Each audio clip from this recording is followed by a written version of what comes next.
Oke, kali ini gue bersama dengan rekan gue. Dia adalah seorang aktivis apa? Aktivis muda. Aktisi apa? Aktivis muda. Aktivis muda. Sorry ya guys. Oke, kali ini gue ingin bincang-bincang sama dia. Jadi dia ngundang gue. Mas, silakan memperkenalkan diri.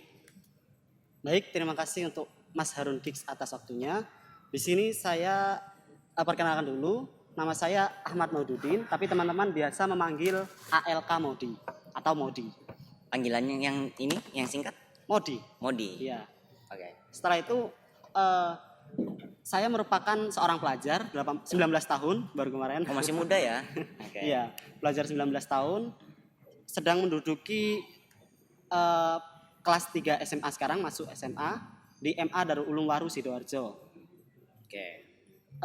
Di sini saya sebagai aktivis muda juga selain itu karena saya memiliki komunitas kepemudaan, salah satunya komunitas Garda Muda ALK dan bukan komunitas ini lebih condong ke platform seperti yang kakak tahu mungkin ada platformnya Kak Ayu Maulidi itu yang kemarin menang Putri Indonesia 2020. Kalau Kak Ayuma itu dia memiliki platform Senyum Desa.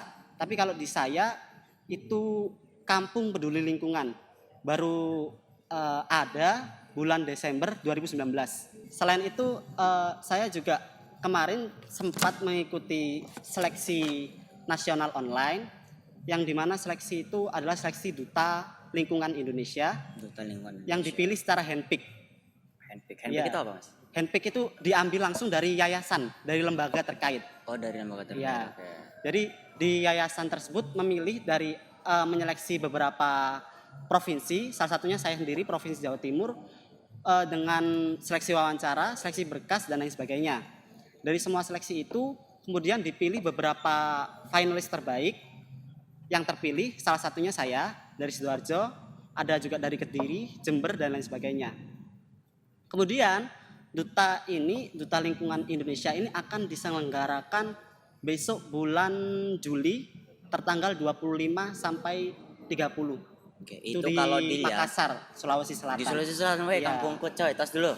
Oke, mantap. Oke, Seperti itu. sekarang saya tanya, saya kan nggak tahu duta. Iya. Nah, bisa nggak dijelasin duta itu apa, Mas? Duta itu mungkin di atas ini ada nggak? Nggak ada. Oi. Caption maksudnya. Oke, siap. Kalau duta sendiri itu maknanya umum banget. Maksudnya banyak.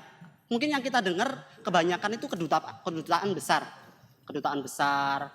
Tapi kalau di sini adalah duta remaja atau duta pemuda yang dipilih atau yang dimana ini adalah remaja atau pemuda yang berkisaran umur 15 sampai 36 tahun.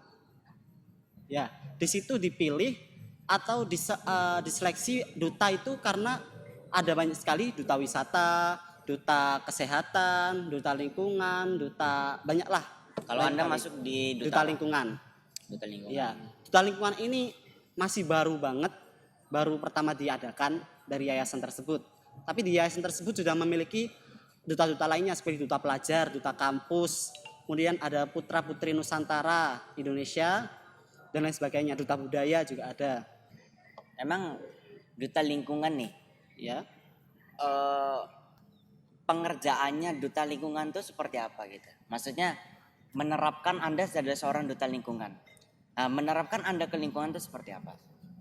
kalau untuk di platform saya itu saya mengajak si kecil kan berhubung Si di kecil siapa nih?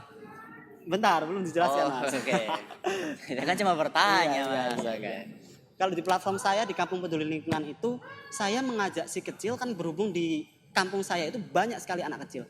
Jadi saya memanfaatkan si kecil, anak-anak kecil itu tadi untuk bisa memilah dan memilih sampah plastik yang baik dan benar. Kita dengan setiap Ahad pagi atau Minggu pagi itu kita keliling kampung, datang ke rumah-rumah warga untuk meminta sampah plastik, botol bekas, kemudian kardus bekas dan lain sebagainya. Untuk kedepannya jika normal kembali, sudah kegiatan bisa berlanjut kembali, kita akan mengolahnya menjadi sebuah karya seperti tas, dompet dari plastik dan sebagainya seperti itu. Oh, berarti dari kita memilih sebuah sampah-sampah plastik sama Iya. sampah yang dibuang, Iya. kita olah lagi untuk menjadi kerajinan. Iya, seperti itu. Kekreatifan anak muda. Iya. Oke. Menurut Anda nih, apa sih arti seorang pemuda itu? Pemuda itu apa sih? Kalau secara umumnya pemuda itu kisaran umur 15 sampai 36 sesuai dari di artikel yang millennials. Arti pemuda itu millennials atau generasi Y setelah generasi X. Yang dimana generasi X itu sekitar sekitar lahir dari 1980 sampai 2000. Kemudian setelahnya itu generasi milenial atau generasi Y itu para pemudanya mulai dari 2000 hingga sekarang 2020. Bisa dikatakan seorang pemuda. Seperti itu.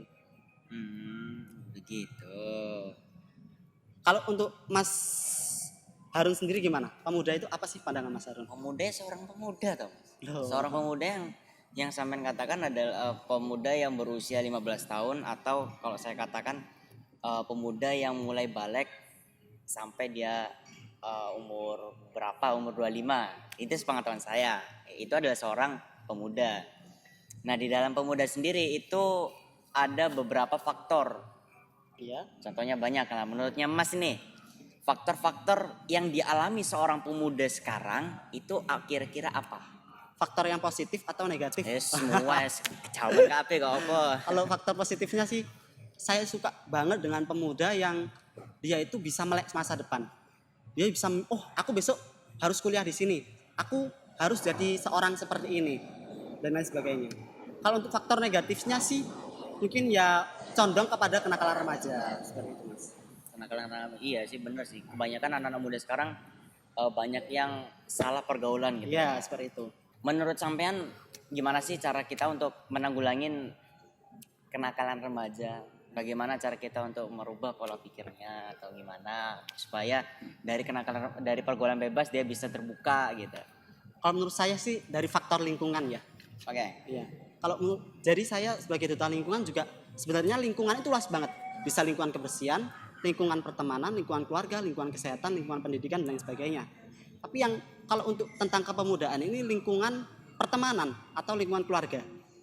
Jika lingkungan pertemanan atau keluarganya tidak diperhatikan, kenakalan remaja bisa bisa terjadi gitu. Kalau Jika keluarga atau pertemanannya tidak ada yang care mungkin, tidak ada perhatian umum gitu.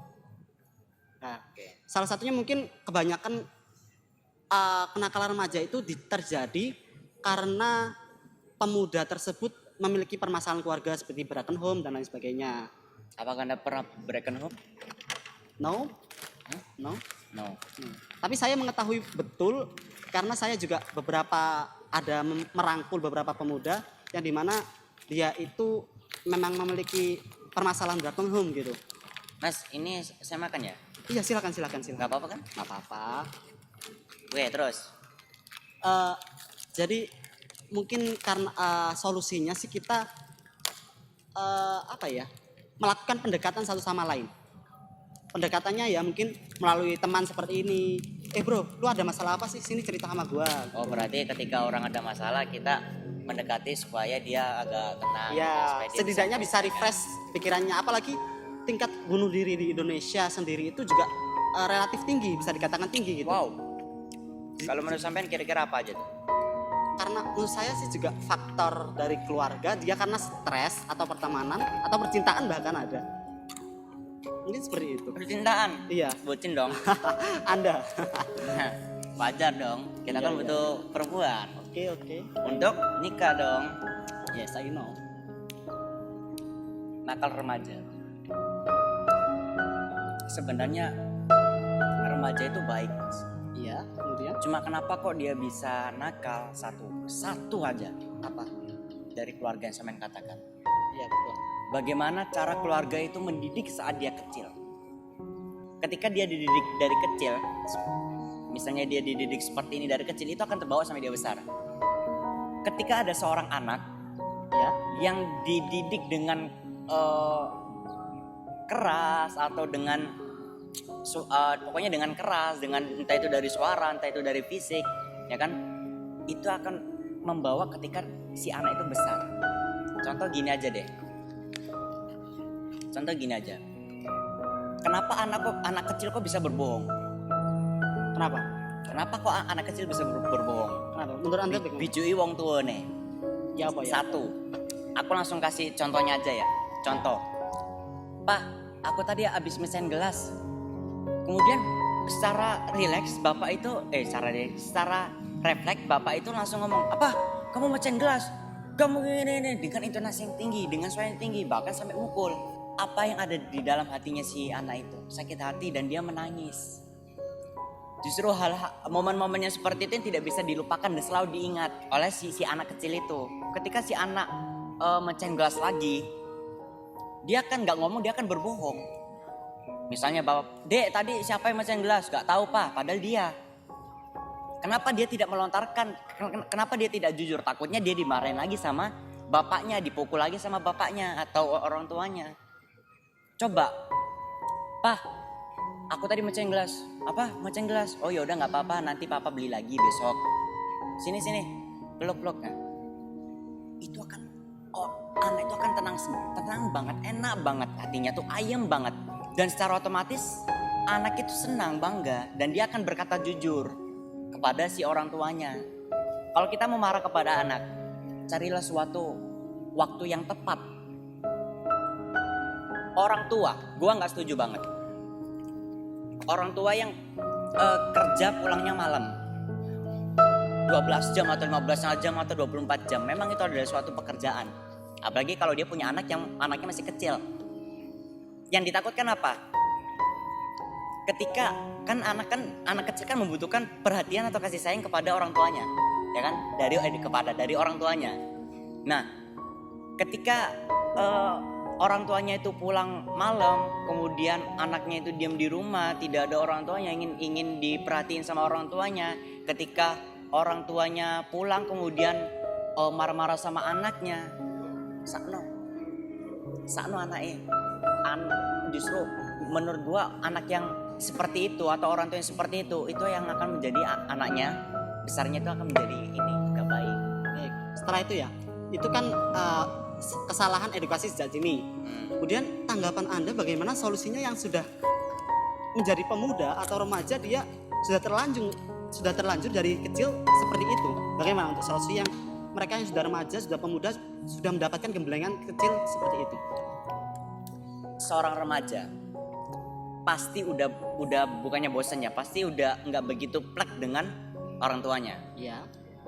Maka tugas untuk si remaja ini, karena remaja kan bukan anak yang manja lagi, kita kan sebenarnya sudah bisa mandiri kan sebenarnya. Nah, berarti itu ada teman-teman Ya. atau saudara-saudara mendekati si pemuda ini. Ya ngobrol, sharing. Tapi terkadang pemuda atau remaja itu dia introvert. Dia orangnya tertutup banget, dia nggak mau cerita kepada semua orang. Bagaimana tanggapan untuk temannya bisa care, temannya bisa peduli, bagaimana? Gimana, ulangi lagi pertanyaannya Mas? Aduh. Aku tidak dengar. Tapi sih. Oke. Apa Mas? Gini. Oke. Ya. Jadi Cek pesawat. Oh, iya. Oke, terus. No, aku cek.